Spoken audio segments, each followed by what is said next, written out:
আমি তোমাদেরকে খালি কয়ানদারি টোকাইগিরি আর তোমাদেরকে ইসলামের বিরোধিতার কেদার হওয়ার জন্য এই জমিনে আমি তোমাদেরকে পাঠিয়ে দেই নাই।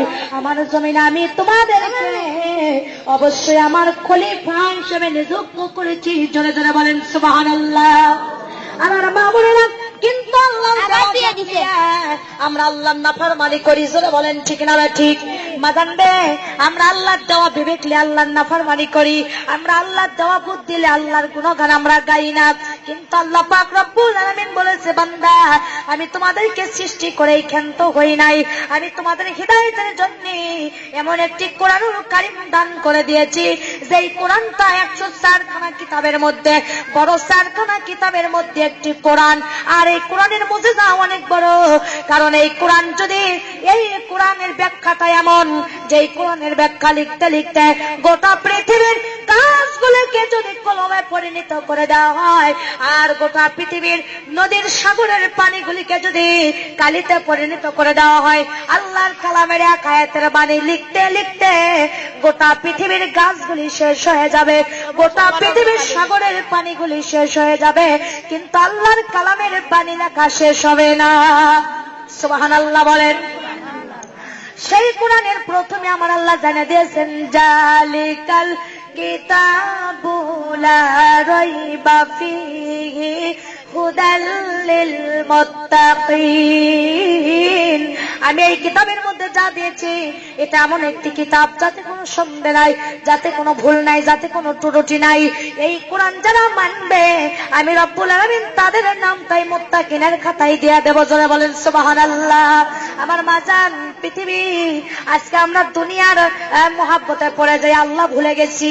আজকে আমরা ছোট দুনিয়ার মহাব্বতে পড়ে কোরআন ভুলে গেছি, ছোট দুনিয়ার মহাব্বতে পড়ে ইসলামী আন্দোলন ভুলে গেছি, ছোট দুনিয়ার মহাব্বতে পড়িয়া আমরা নামাজ ভুলে গেছি, বেহায়া পথে চলি, টাকা পয়সার গৌরব করে। জোরে বলেন ঠিক কিনা?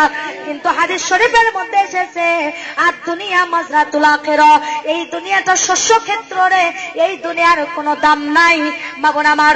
কারণ তোমরা যদি মৃত্যুকে বেশি স্মরণ করো তাহলে পৃথিবীতে নাফরমানি কাজ তোমাদের বন্ধ হয়ে যাবে।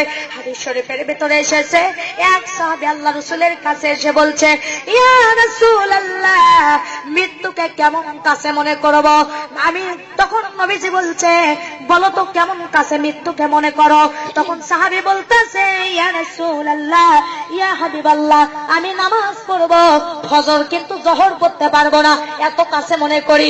জোহর পড়বো, আসর পড়তে পারবো না, আসর পড়বো, মাগরিব পড়তে পারবো না, এত কাছে মনে করি। রাসূল বলছে, না মিথ্যা কথা।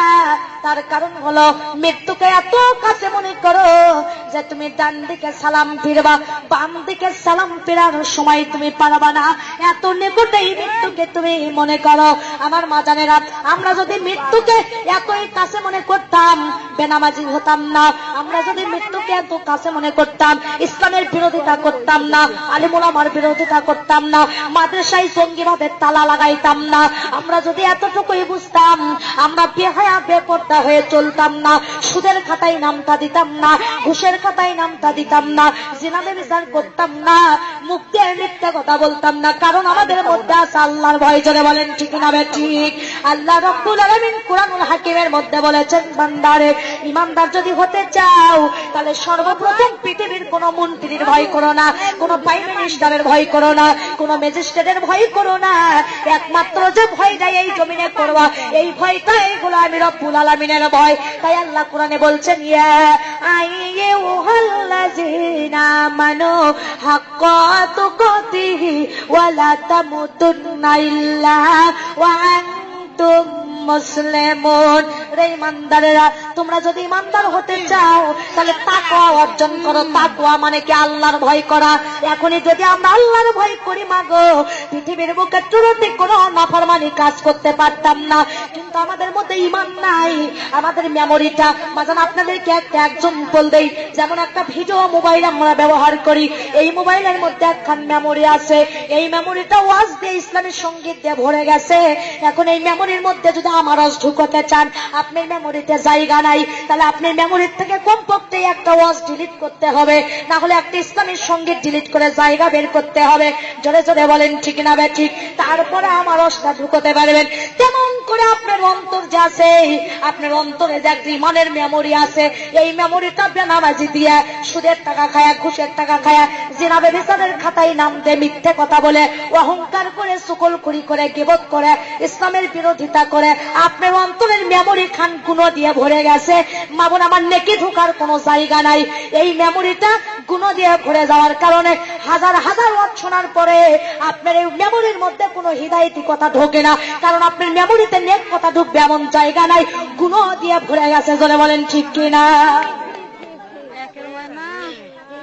আমার মা বোনেরা, আমার বন্ধুরা, তেমনি করে একটু জিকির করেন লা ইলাহা ইল্লাল্লাহ, লা ইলাহা ইল্লাল্লাহ, লা ইলাহা ইল্লাল্লাহ, লা ইলাহা ইল্লাল্লাহ, লা ইলাহা ইল্লাল্লাহ, সুবহানাল্লাহ ওয়ালহামদুলিল্লাহ, লা ইলাহা ইল্লাল্লাহ। পেছনের মা বোনেরা পড়তেছেন তো সবাই? হ্যাঁ।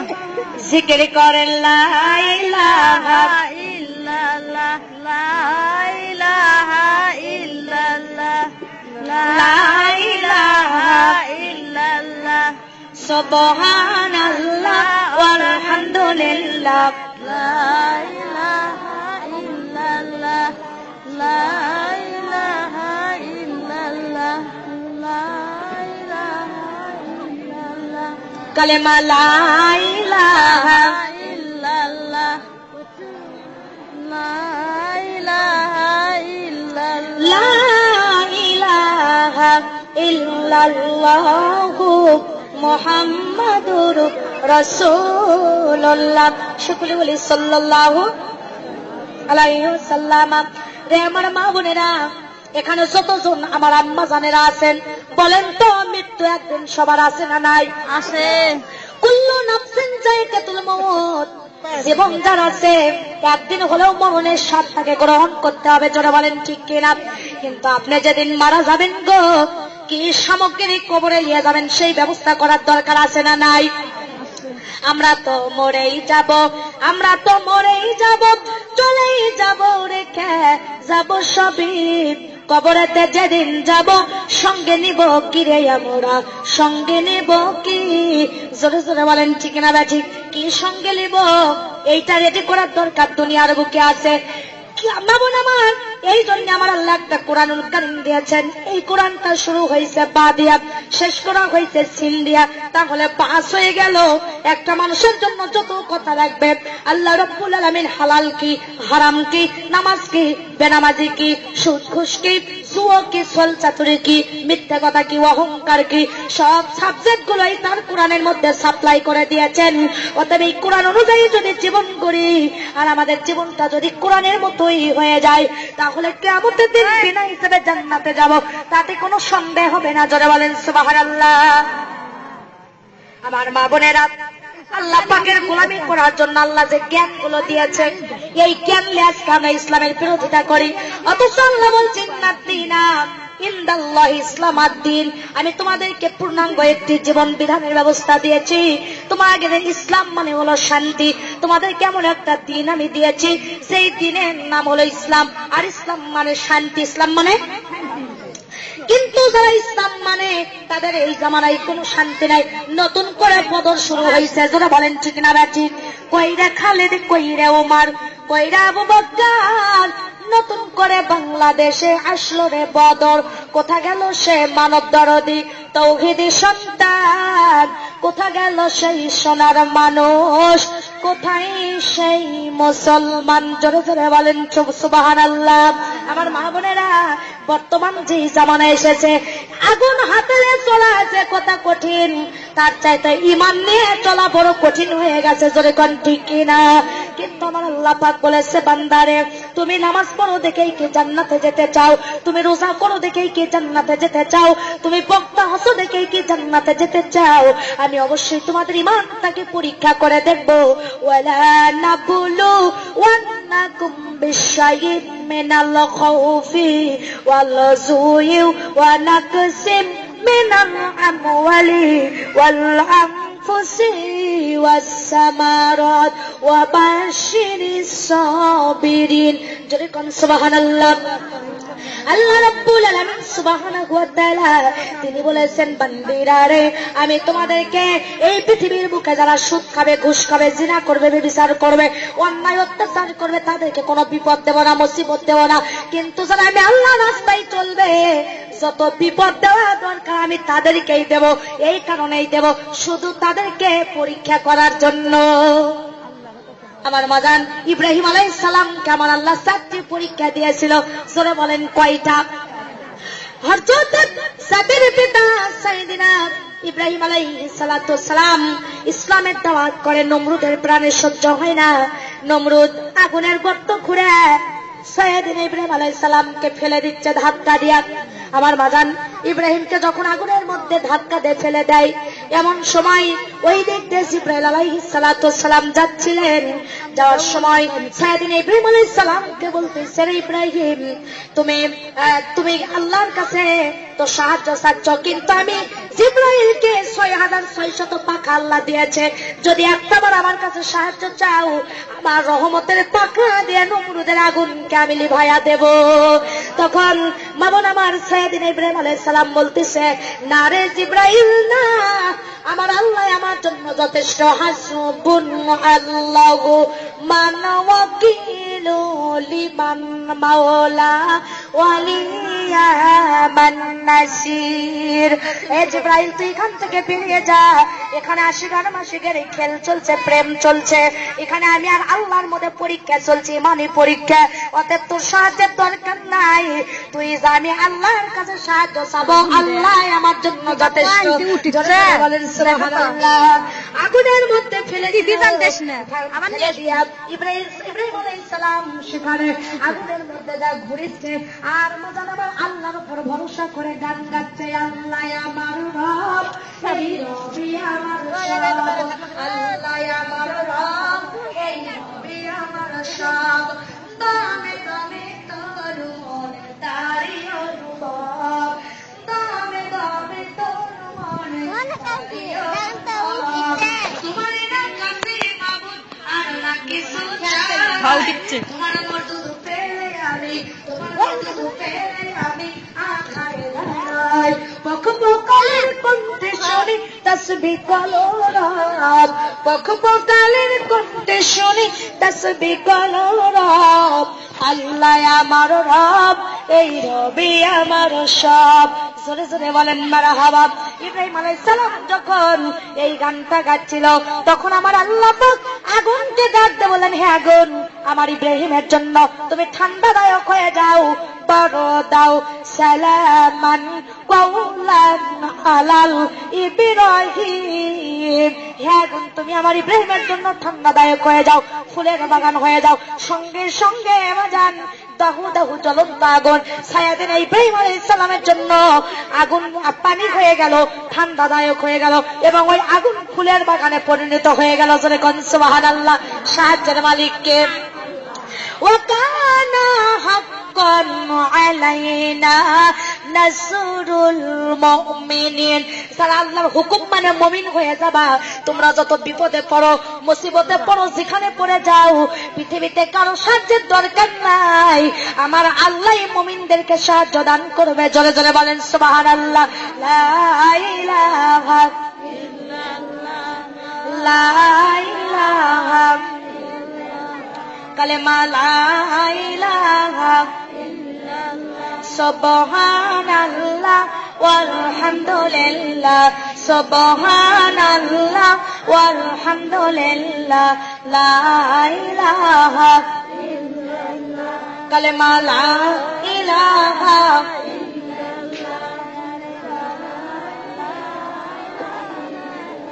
সুবহানাল্লাহ ওয়ালহামদুলিল্লাহ, লা ইলাহা লা ইলাহা ইল্লাল্লাহু মুহাম্মাদুর রাসূলুল্লাহ। সকলে বলি সাল্লাল্লাহু আলাইহি ওয়াসাল্লাম। আমার মাজান, আমাদের নাম হলো মুসলমান, আমাদেরকে আল্লাহ দিয়েছে আল কোরআন। আরে আল কোরআন দেবে প্রত্যেকটা মানবতার দুনিয়া আখিরাতের সমাধান। জোরে জোরে বলেন সুবহানাল্লাহ।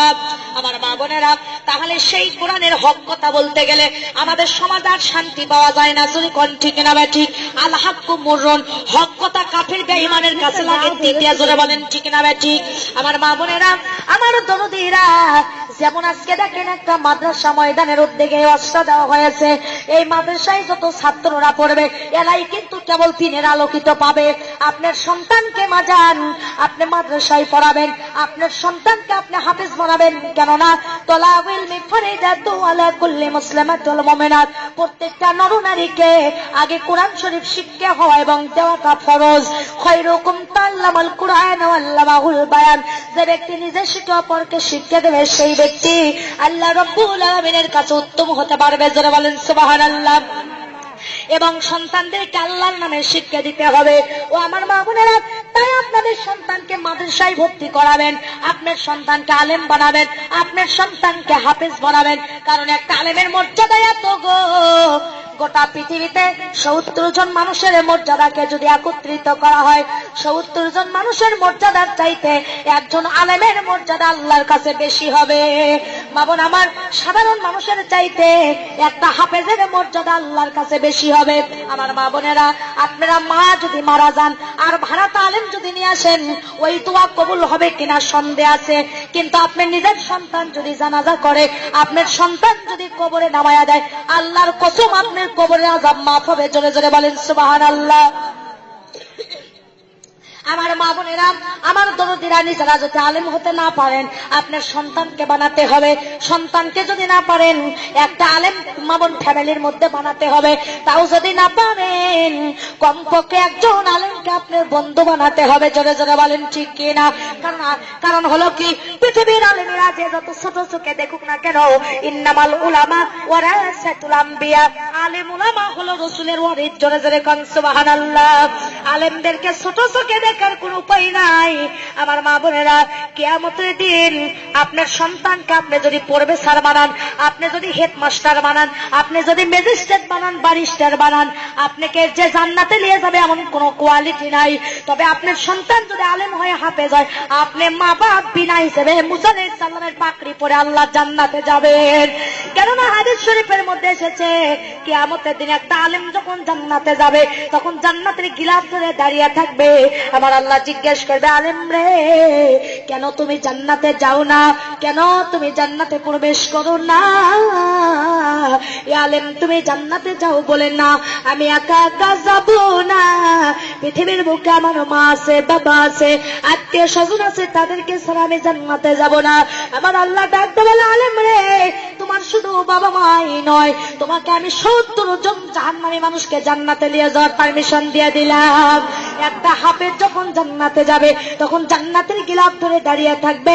আমার মা বোনেরা, আমার দরদীরা, তখন ওই হাফেজ যখন জান্নাতের গিলাফ ধরে দাঁড়িয়ে থাকে যাবে না, তখন আমার আল্লাহ পাক বলবে, হাফেজ তুমি কেন যাও না? বলে, আমার মা আছে, বাবা আছে, বহু কষ্ট করে আমাকে হাফেজ বানাই আছে, একা একা যাব না। বলে, যাও, তোমাকে আমি ১০ জন ব্যক্তিকে জান্নাতে নিয়ে যাওয়ার পারমিশন দিয়ে দিলাম। আমার মা বোনেরা, আমার দরদীরা, তাই আসেন, কোরআনের মর্যাদা তো সবাই বুঝে না।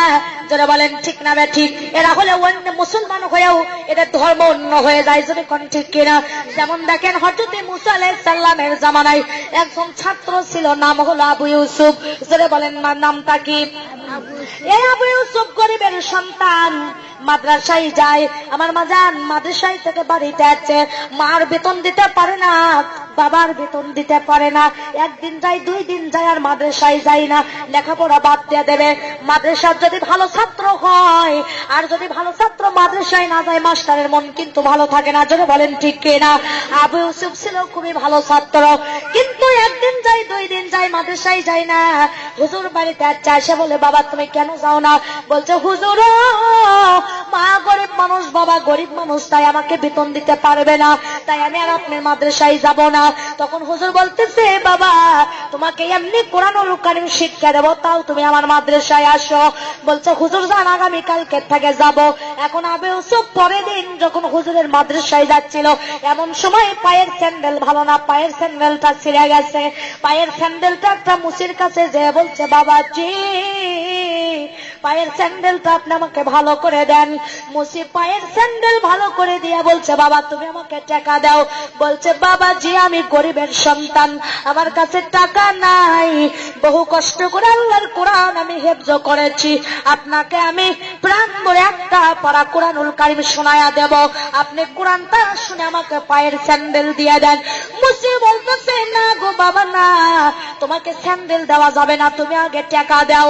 মাজান আমার বলছে বাবাজি আমার ওপর চাপ দেন না, আমি গরিবের সন্তান, সময় আমরা ভাত পারি না, আপনি পায়ের স্যান্ডেল ভালো করার টাকা দেব কোথায় থেকে?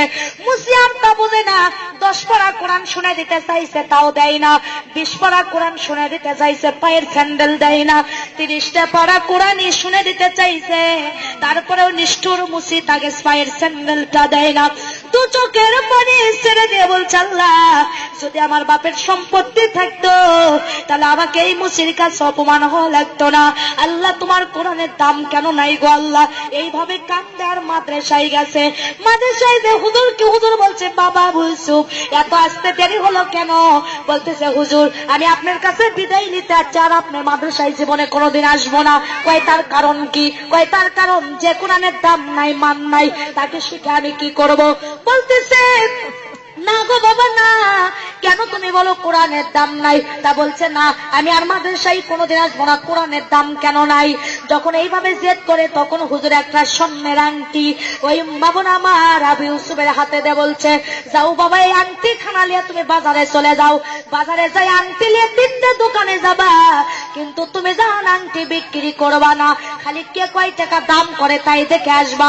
তখন আংটি খানলে আবু ইউসুফ বাজারে যায় সর্বপ্রথম মুদির দোকানে গেছে, যাই বলছে বাবাজি এই আংটির দামটা কয় টাকা হবে? বলে 50 টাকা হবে। কয় আংটি বিক্রি করব না। সেখান থেকে কসমেটিকের দোকানে গেছে, কয় আংটির দাম 50,000 টাকা দেওয়া যাবে, কয় না আংটি বিক্রি করব না। সেখান থেকে স্বর্ণকারের দোকানে গেছে, এখন স্বর্ণকার বলতেছে না রে আবু ইউসুফ এই আংটির যে দাম আমি যদি আমার স্বর্ণকারের দোকানটাকে 7 বার বিক্রি করে দেই তোমার আংটি কেনার সমতুল্য দাম আমার হবে না। আমার মা বোনেরা তখন ওই 3 দোকানের দাম করে আংটি নিয়ে হুজুরের মাদ্রাসায় চলে আসছে, আসা বলছে হুজুর এই আংটিটা নিয়ে গেলাম মুদির দোকানে 50 টাকা দাম করছে বিক্রি করিনি, কসমেটিকের দোকানে গেছি সেখানে যায় 50,000 টাকা দাম করছে বিক্রি করিনি, স্বর্ণকারের দোকানে গেছি স্বর্ণকার বলছে দোকান যদি 7 বার বিক্রি করে দেই আংটি কেনার সমতুল্য দাম আমার হবে না। হুজুর কই এই পর্যন্ত আমি দেখে আসলাম। হুজুর তখন কেঁদে বলতেছে বাবা আবু ইউসুফ তুমি যে বলতেছো কোরআনের দাম নাই, তা তুমি যে স্বর্ণের আংটি নিয়ে মুদির দোকানে গেছো, মুদি তো শুধু তরকারি তারপরে তেল লবণ এগুলোই বিক্রি করে, কিন্তু মুদি তো আংটির মর্যাদা বোঝে না, এই জন্য 50 টাকা দাম করছে। কসমেটিকের দোকান কিছু সিডিকলের ব্যবসা করে, যার কারণে কসমেটিকের দোকানদার আংটির মর্যাদা কিছুটা হলেও বুঝেছে, যার কারণে 50,000 টাকা দাম করেছে। কিন্তু স্বর্ণকার যারা তো সোনার মর্যাদা বুঝে না, তা তুমি যে স্বর্ণকারের দোকানে গেছো এই জন্য স্বর্ণকার সোনার মর্যাদা কত এক দাম কত, এই জন্য বলছে আমার দোকান যদি 7 বার বিক্রি করে দেই আংটি কেনার সমতুল্য দাম হবে না। তাহলে চিন্তা করে দেখো স্বর্ণকারের সোনার মর্যাদা বোঝার কারণে বলছে যে এই সোনার টাকা আমার হবে না, এই সোনা কেনার সমতুল্য টাকা আমার নাই, এত দাম এই স্বর্ণের আংটির। কিন্তু বাবাজি তুমি যে আল্লাহর কোরআন কোরআন জয় মুসিক শুনে দিতে চাইছ, ওই মুসি তো আমাদের ধর্মের কোন লোক নয়, ওই মুসি যদি কোরআনের মর্যাদা বুঝতো তাহলে 1 পারা কোরআন কেন, 2 পারা কোরআন কেন, 10 পারা কেন, 30 পারা কেন বাবা তোমার গায়ে যে একটা হুজুরের লিবাস আছে, সুন্নাতি লিবাস আছে, এই লিবাসটা দেখেই তোমাকে ওই পায়ের স্যান্ডেল দিয়ে দিত। কিন্তু বাবাজি কেন বলো যে কোরআনের দাম নাই?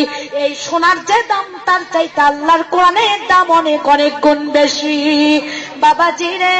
কারণটা হলো ওই মুসি কোরআনের দাম বুঝে না দেখে, কোরআনের মর্যাদা বুঝে না দেখে তোমাকে ইমান অপমান করেছে। কিন্তু তুমি দুনিয়াতে যদি অসম্মান হও, এই কোরআন তোমাকে আখিরাতের কল্যাণের নিয়ামতের জান্নাতের সম্মান দেবে। চিৎকার দিয়ে বলেন সুবহানাল্লাহ, লা ইলাহা ইল্লাল্লাহ, লা ইলাহা ইল্লাল্লাহ, সুবহানাল্লাহ ওয়ালহামদুলিল্লাহ, লা ইলাহা ইল্লাল্লাহ, সুবহানাল্লাহ ওয়ালহামদুলিল্লাহ, লা ইলাহা ইল্লাল্লাহ, কালেমা লা ইলাহা ইল্লাল্লাহ, জোরে জোরে লা ইলাহা ইল্লাল্লাহ। মাদান কালেমার জিকির করতে কি কিরকম আছে? আর এটা তো সেই জিকির না, জিকির কিন্তু দুই প্রকার। অনেকজন আছে নারী পুরুষ এক জায়গায় জিকির করে, জোরে বলেন ঠিক কিনা? এরা কিন্তু ভণ্ডর দল। জোরে কোন কিসের দল? এগুলো কিন্তু ভণ্ডর দল। আমার মাদার নারী পুরুষ তবলা বাজে জিকির করে, এটা আমরা মানি না, অথচ জিকিরের বিরুদ্ধেও বলতেছি না। তার কারণ সূরা যুখরুফের 35 নম্বর আয়াতে বলছে, যারা বলেন সূরাটার নাম কি? সূরা যুখরুফ। এই সূরা যুখরুফ আমার মা বোন কোথায় নাজিল হয়েছে? জিদ্দার সাগরে মাহা আলাইহিস সালাম পারিশিক্কা পাথর আছে, 3টা পাথর এক জায়গায় আছে। যদি হজ করবেন যান, জিদ্দার সাগরের মধ্যে ওই পাথরগুলো দেখে আসবেন, এখনো পাথরগুলো ভাসতেছে। ওই পাথরে মাহা আলাইহিস সালাম এক পাথরে বসে গোসল করতেন জিদ্দার সাগরে, আর একটা পাথরের উপর আমার মাদান গায়ের সম্পূর্ণ খুলে রাখতেন, একটা পাথরের উপর আর একটা পাথরের উপর গোসল করতে। আর একটা পাথরের নাম হলো বালিশিক্কা। এই বালিশিক্কা পাথরের উপর মরি সূরা হচ্ছে না কি শেষ হয়ে যেত না, একটু কিন্তু দিয়ে আবার করতে পারি না, এটা হতেই থাকছে, হতেই থাকছে। যখন শেষ হয়ে তখন আবার ফিরে আসে। আমার মাদান এই যুখরুফের 35 নম্বর আয়াতে আল্লাহ বলেছেন, ওয়া মাইয়াশু আনবি যিকিরির রহমান নুকাইয়িদ লাহু শাইতানান ফাহুয়া লাহু করিন। যে ব্যক্তি জিকির করে না, ওই ব্যক্তির ঘরে আল্লাহ শয়তান বন্ধু চাপিয়ে দেয়। কিন্তু কোন জিকির? নামাজ পড়ার নাম হলো জিকির, কোরআন তেলাওয়াতের নাম জিকির, আল্লাহকে স্মরণ করার নাম হলো জিকির। আমার মাদান নারী পুরুষ এক জায়গায় তরবারি বাজে, তুমি বাবা তুমি কাবা তুমি আমার সবই, তোমার নাম জপলে বাবা, তোমার নাম জপলে বাবা আগুন হয় যে পানি। জোরে জোরে কন্যা উজুবিল্লাহ। এই ধরনের জিকির করা যাবে না। আমার মাদান জিকির যদি করতেই হয়, নিরালা বসে জিকির করো, তাহাজ্জুদের নামাজের বিছানায় জিকির করো, একা একা আল্লাহকে ডাকো। আল্লাহ তোমার সঙ্গে উদুনি আস্তাজিব লাকুম যেভাবে ডাকবা, আমার আল্লাহ তোমাদের ডাকে সাড়া দেবে। জোরে জোরে বলেন সুবহানাল্লাহ। মা বোনেরা আমার, আল্লাহ পাক বলছে, বান্দিরে দুনিয়ার শান্তির জন্য তোমরা টাকার পেছনে দৌড়াও, সুদের পেছনে দৌড়াও, ঘুষের পেছনে দৌড়াও, নামাজ আখলাক চরিত্র সব বাদ দিয়ে খালি টাকার পেছনে দৌড়াও দুনিয়ার শান্তির জন্য। কিন্তু তুমি যে এই দুনিয়ার মহাব্বত করো, এখনই যদি মারা যাও, এই দুনিয়া কিন্তু তোমার মহাব্বত করবে না। জোরে বলেন ঠিক কিনা? এই দুনিয়ার ব্যাপারে বোঝানো হয়েছে, মাগো আপনারা যদি বালতিনের ভিতর থেকে, পুকুরের ভিতর থেকে যদি এক মুঠ পানি খামসাতে ধরেন, আপনারা বলেন তো কয়টা পানি মুঠের মধ্যে আটকাতে পারবেন? একটাও পানি আটকাতে পারবেন না। এখনই যদি মালিকুল মউত হযরত আজরাইল আলাইহিস সালাম চলে আসে, এই পৃথিবীকে আমরা 3 তলা বিল্ডিং দেই না কেন, প্রাইম মিনিস্টার হন না কেন, ওসিডিসি হন না কেন, আপনি কিন্তু এই দুনিয়াকে রক্ষা করে রাখতে পারবেন না। কিন্তু আপনি এখনই মরে যান, এই দুনিয়া কিন্তু আপনি বলবে না আপনি দুনিয়ার মহাব্বত করেন, দুনিয়া কিন্তু আপনার মহাব্বত করে না। এই দুনিয়া কিন্তু বলে না যে এই ব্যক্তিটা আমার ভিতরে 50 বছর বসবাস করেছে, অতএব একে 3 দিন পরে কবরে দাও, 4 দিন পরে কবরে দাও, এমন কথা কিন্তু দুনিয়া কোনোদিন বলে না। সেই দুনিয়ার মহাব্বত করিয়া আপনার টাকার বাচ্চার পেছনে দৌড়ান দুনিয়ার শান্তির জন্য, কিন্তু আমার আল্লাহ জানে দিচ্ছেন, হুয়াল্লাযী আনজালাস সাকিনাতা ফি কুলুবিল মুমিনিন। ওগো বান্দী, তুমি যদি মুমিন হও তাহলে শান্তি তোমার পেছনে দৌড়াবে, শান্তির পেছনে তোমাকে দৌড়ান লাগবে না, আমি আল্লাহ শান্তি তোমার পেছনেই দৌড়াবে। জোরে কোন সুবহানাল্লাহ। লা ইলাহা লা ইলাহা সুবহানাল্লাহ ওয়ালহামদুলিল্লাহ লা ইলাহা। আসিয়া খেলে রে প্রেম খেলা, ফেরাউন দেই তাকে কত যে জ্বালা, যতই জ্বালা দৌড়ে ফেরাউন ছাড়িব না নবীজির কানে মা। লা ইলাহা কালেমা লা ইলাহা সুবহানাল্লাহ ওয়ালহামদুলিল্লাহ লা ইলাহা। উঠিল বেলা ডুবিল বেলা, রাত্রি হইল অন্ধকার, আমার হায়াত রে যে ফুরাইয়া গেল, কবর ডাকছে বারে বার। লা ইলাহা লা ইলাহা ইল্লাল্লাহু মুহাম্মাদুর রাসূলুল্লাহ। আমার বাজান, আতিউল্লাহ ওয়া আতিউর রাসূলা ইয়া উলিল আমরি মিনকুম। পৃথিবীতে তোমরা রাসূলের আনুগত্য করো। রাসূলের আনুগত্য করা মানে আমার আল্লাহর আনুগত্য করা একই কথা। জোরে বলেন সুবহানাল্লাহ। কারণ আল্লাহ কোরআনে বলেছেন, ও নবী, তুমি মানুষকে বলে দাও, তারা কি আমি আল্লাহকে ভালোবাসতে চাই, তারা কি আমি আল্লাহকে পেতে চাই। তারা যদি আমি আল্লাহকে ভালোবাসতে চায়, তাহলে আমি আল্লাহ ভালোবাসার আগে তুমি নবীকে যেন তারা ভালোবাসে। কুল ইন কুনতুম তুহিব্বুনাল্লাহ ফাত্তাবিউনি ইউহিব্বুকুম ওয়া ইয়াগফির লাকুম যুনুবাকুম ওয়াল্লাহু গফুরুর রহিম। জোরে জোরে বলেন সুবহানাল্লাহ। ও আমার মা বোনেরা, আল্লাহ বলছো, গো নবী, তুমি মানুষকে বলে দাও, তার আগে তো তোমাকে আমি আল্লাহ পেতে চাই, তার আগে তুমি নবীকে যেন ভালোবাসে। তুমি নবী যদি আমার বান্দিরা ভালোবাসে, তাহলে ফাত্তাবিউনি, আমি আল্লাহ তাদেরকে মহব্বত করব। শুধু মহব্বত করে ক্ষান্ত হব না, আবার তাদের জীবনের সব গুনাহগুলি আমি আল্লাহ মাফ করে দেব। মা বোনেরা আমার, তাহলে নবীকে কেমন করে ভালোবাসতে হবে? পাইলে নিরালাই গো রাসূল, পাইলে নিরালাই, আমরা দুই কদমে চুমা দেব, চরম ধুলির মাধব গাই।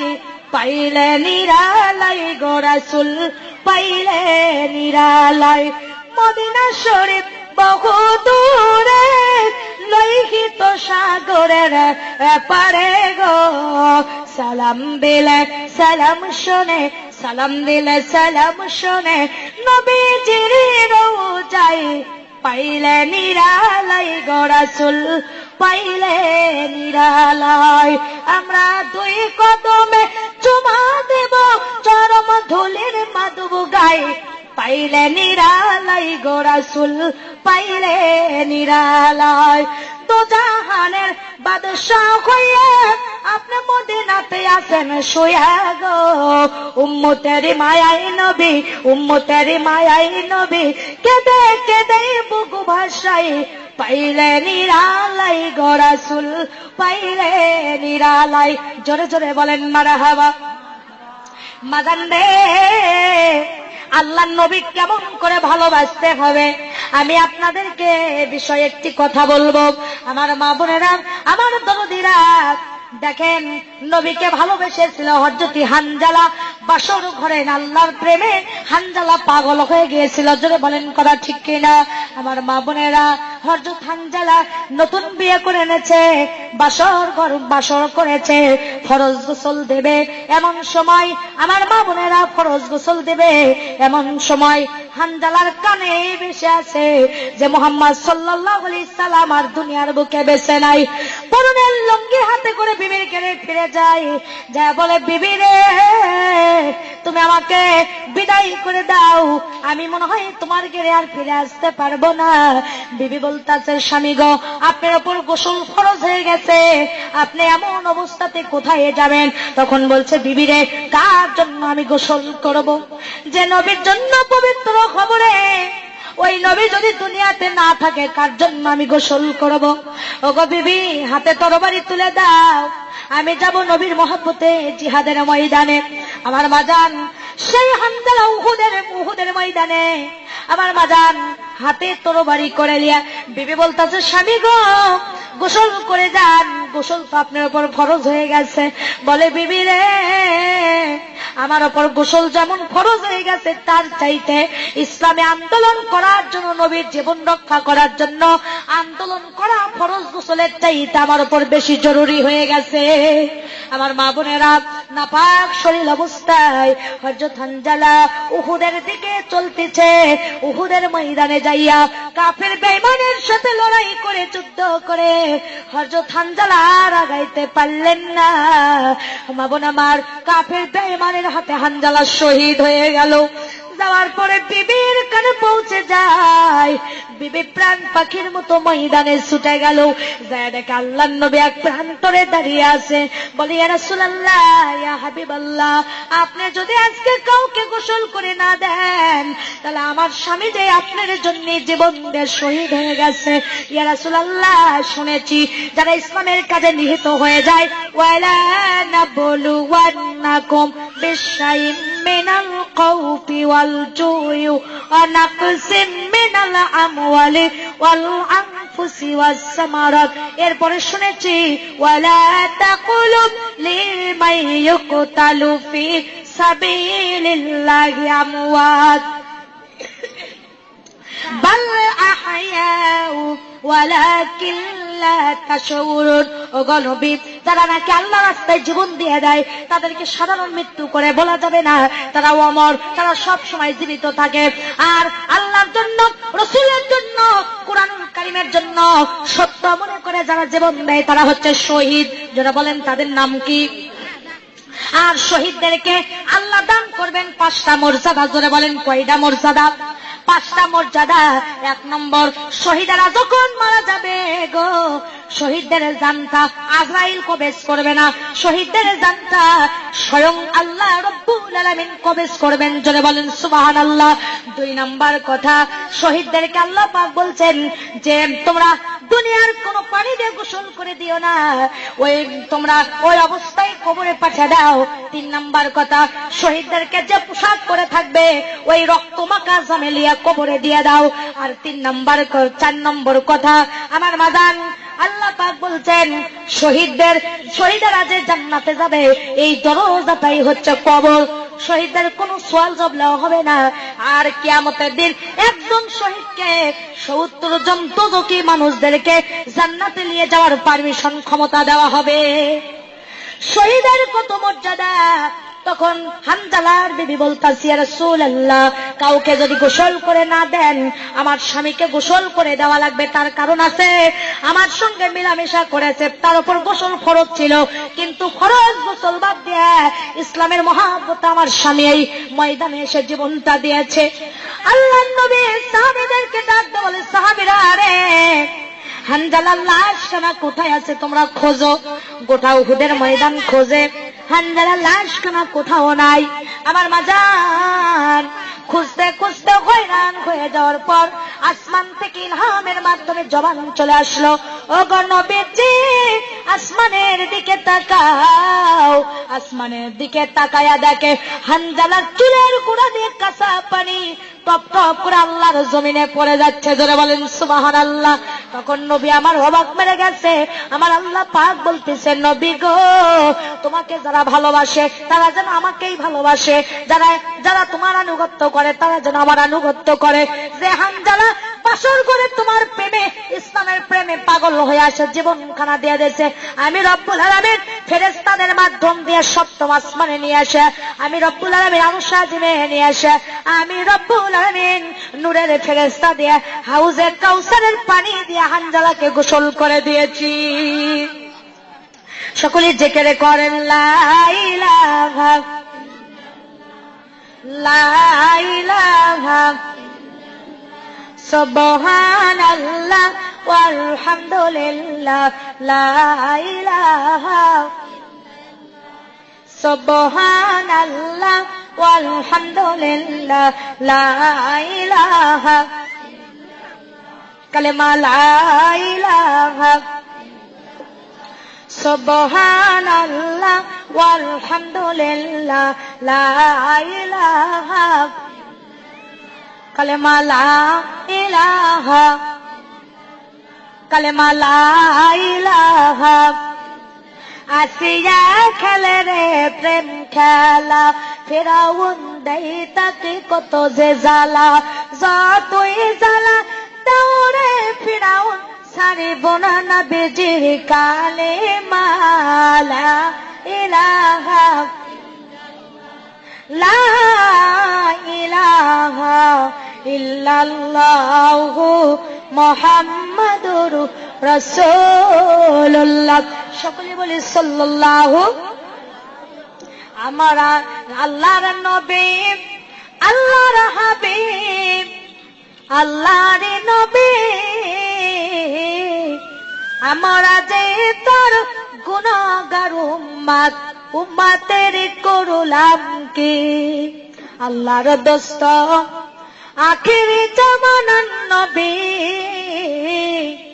আমরা যে তার গুনাহগার উম্মত উম্মতের করলাম কি যে নবী আমাদের জন্য কান্দে আজও কান্দেন মদিনায় ওই নবীর দ্বীন ইসলামের জন্য আমাদের কলিজাটা একটা বার কান্দে না জোরে কোন ঠিক কিনা রে আল্লাহর বান্দিরা কিয়ামতের দিন মানুষ 5টা অপরাধের কারণে জাহান্নামে যাবে জোরে বলেন কয়টা অপরাধের কারণে 5টা অপরাধের কারণে মানুষ জাহান্নামে যাবে তার মধ্যে 1 নম্বর অপরাধ মানুষের বিচার শুরু হইয়া আমার মাজান একদল হবে জান্নাতি আর একদল হবে জাহান্নামী কিন্তু জান্নাতি দলেরা জাহান্নামীদেরকে ডাক দিয়ে বলবে ও জাহান্নামীরা কিসের কারণের জন্য এত বড় নিকৃষ্ট জায়গায় এসেছো দুনিয়া তো একসঙ্গে আড্ডা দিয়েছি একই সাথে খাওয়া দাওয়া করেছি একই সাথে হাটে বাজারে আড্ডা দিয়েছি কিন্তু আজকে তুমি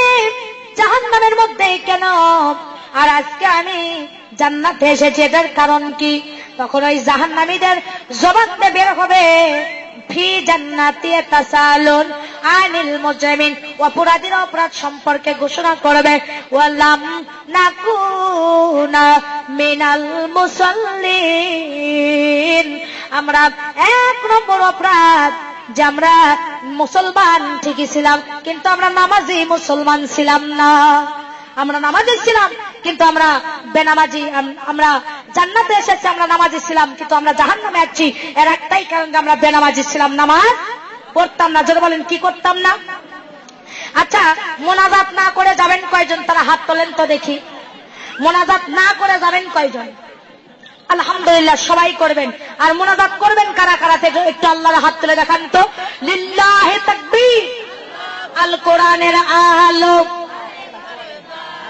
সংসদে জালো আলেম ওলামা যেখানে নবী আছে যেখানে আপনার নেতা আমাদের নেতা লিল্লাহি তাকবীর আলহামদুলিল্লাহ হাত নামান আমার মা বোনেরা আমার দরদিরা বেশিক্ষণ আপনাদেরকে আমি বিরক্ত করব না আমার মাজান নামাজ ব্যাপারে কিছু আলোচনা শোনার দরকার আছে না নাই আমার মা বোনেরা কিন্তু আপনাদেরকে হয়তো অনেক গরম ধরেছে আপনাদেরকে কিয়ামতের আলামত ভাবে বোঝা যায় কিয়ামতের আলামত ভাবে বোঝা যায় সাবধানে থাকিও নারী ঈমান রাখা দায় সাবধানে থাকিও নারী ঈমান রাখা দায় কিয়ামতের আলামত ভাবে বোঝা যায় কিয়ামতের আলামত ভাবে বোঝা যায় সাবধানে থাকিও নারী ঈমান রাখা দায় আচ্ছা আপনারা টাকা দেওয়ার জন্য এখানে আসছেন কেন আমি নামাজের ওয়াজ করব পর্দার ওয়াজ করব স্বামীর খেদমতের কিছু কথা বলবো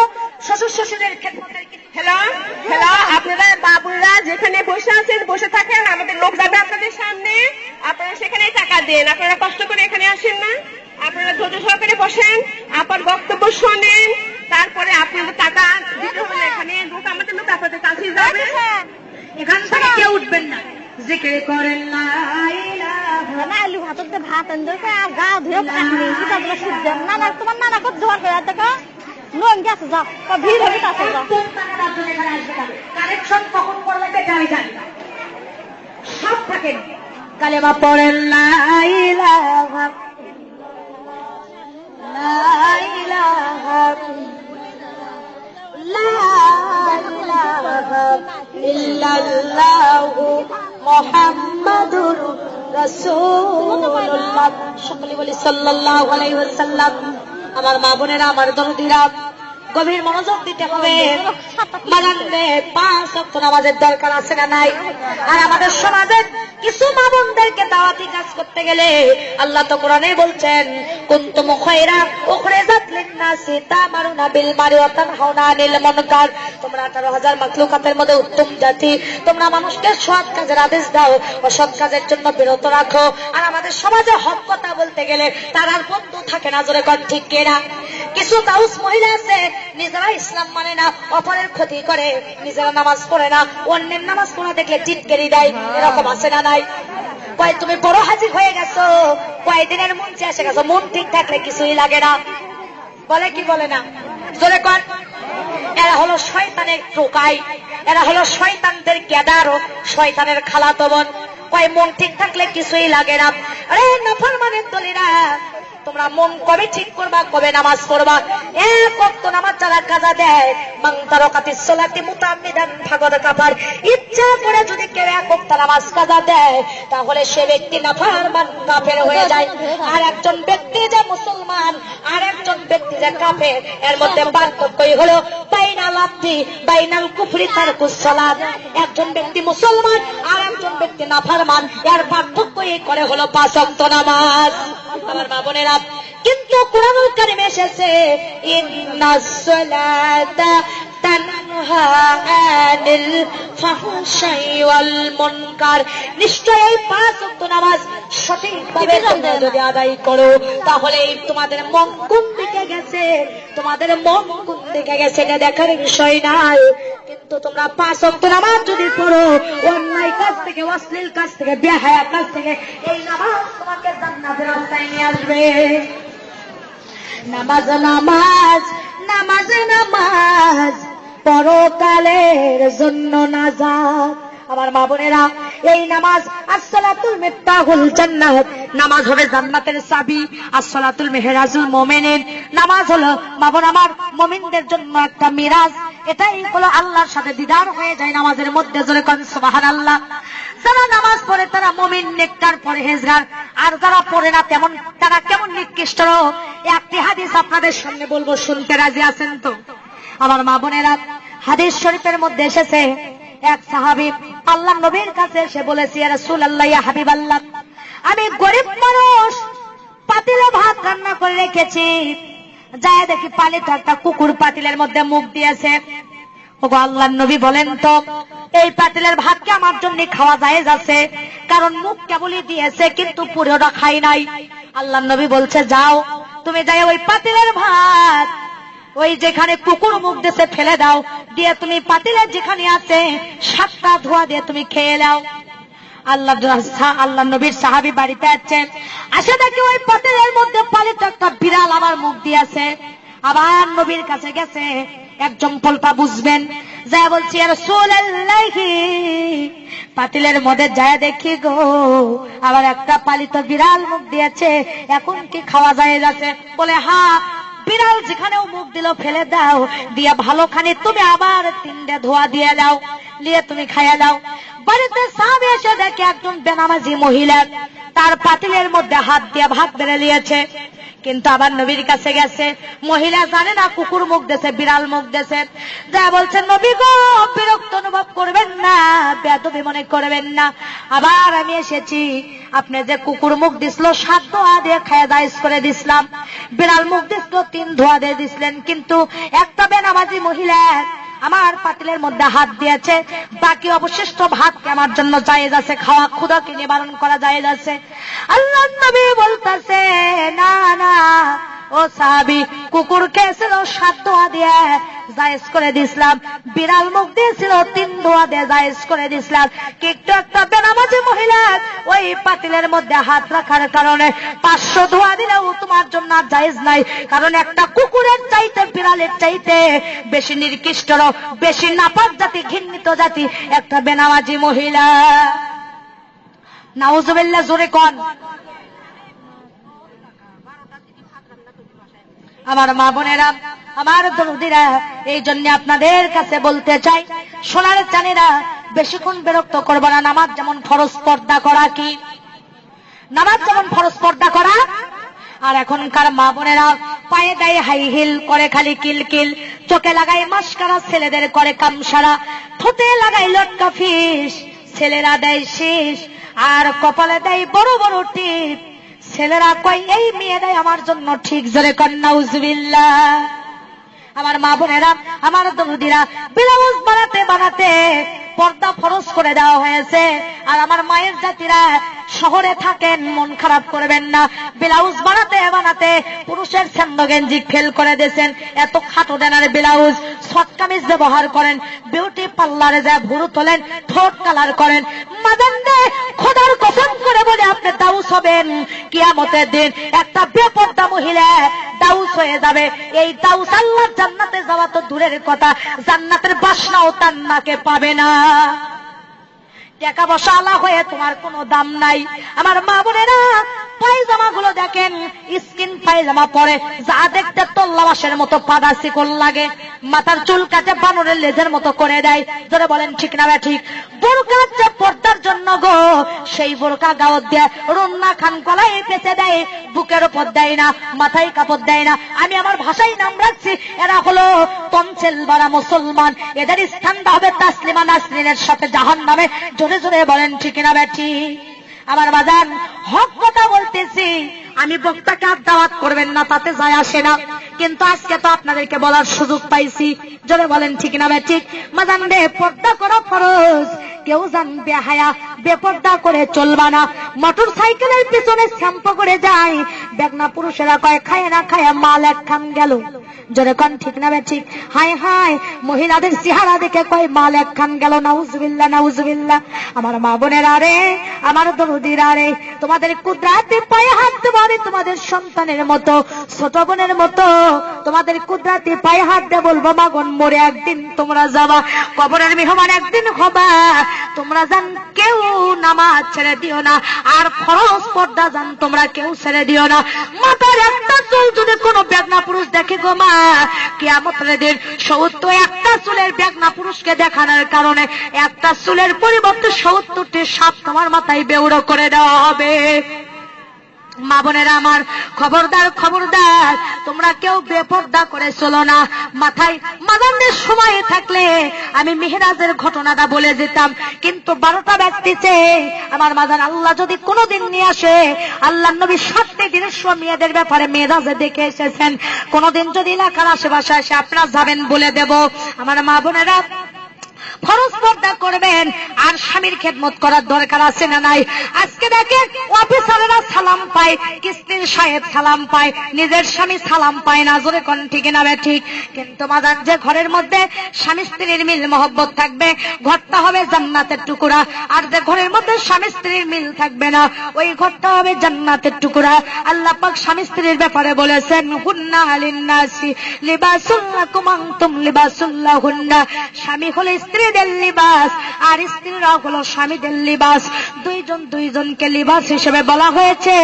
রে আমার মায়ের জাতিরা, আপনারা যা একে অপরের লিবাস, স্বামীকে মাঝে মাঝে গোসল করে দেবেন, স্বামীর সাথে রুক্ষ মেজাজে কথা বলবেন না, হাসি মুখে কথা বলবেন, আর স্বামীকে সালাম দেবেন।